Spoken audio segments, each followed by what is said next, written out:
Ce jeudi, l'ensemble des acteurs du handball professionnel français avaient rendez-vous à la Maison du handball à Créteil pour le lancement de la saison 2020-2021. L'occasion pour les entraîneurs et capitaines de participer aux ateliers de shooting photo et d'interview. La bonne ambiance était de mise pour ces retrouvailles, surtout côté nîmois. Je suis venu en vacances pendant que mes copains travaillaient, j'avais besoin de souffler un peu et de prendre du bon temps. Donc je suis venu boire des coups avec les autres capitaines des autres équipes. Voilà, j'ai fait 3 heures de train pour à peu près 4 minutes de prise. Non, mais on est là pour lancer la saison. Voilà, c'est un moment important parce que ça veut dire qu'on n'en est pas loin et c'est tant mieux vu ce qu'on vient de vivre. Je crois que tout le monde a envie de jouer, voilà, qu'on reprenne rapidement les matchs, le championnat, les confrontations. C'était bien de se revoir au travers des matchs amicaux. Il y en a encore puisqu'il reste à peu près 15 jours avant le premier match.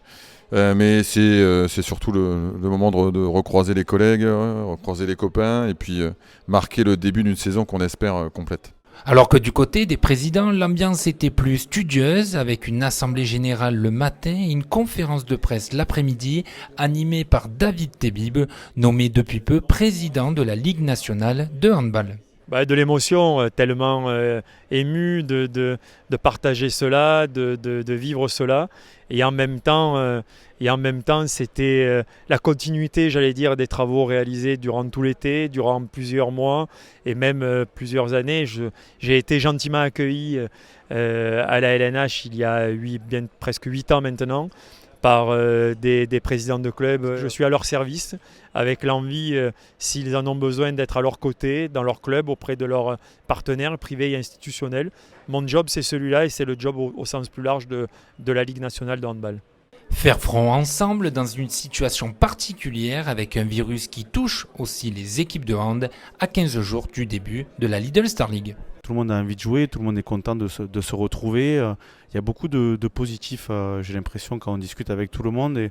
Et tout le monde a une envie commune de lancer le championnat et de tout faire pour que ce championnat se passe de la meilleure des manières possibles et aille jusqu'au bout. Même si certains représentants de clubs étaient absents.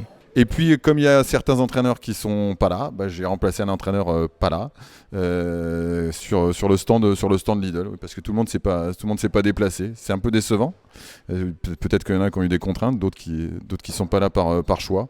Je pense que c'était pas le moment de montrer son détachement de ce genre d'opération. Voilà, il y a des moments où il faut faire corps, il faut faire face à la problématique qui a été celle de tout le handball.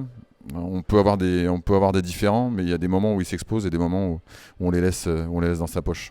L'occasion enfin de se chambrer entre adversaires avant que la compétition ne commence, n'est-ce pas, Julien Robichon? J'ai envoyé une petite pique à Valentin pour dire qu'on finirait devant Montpellier, mais c'est la réalité. Voilà.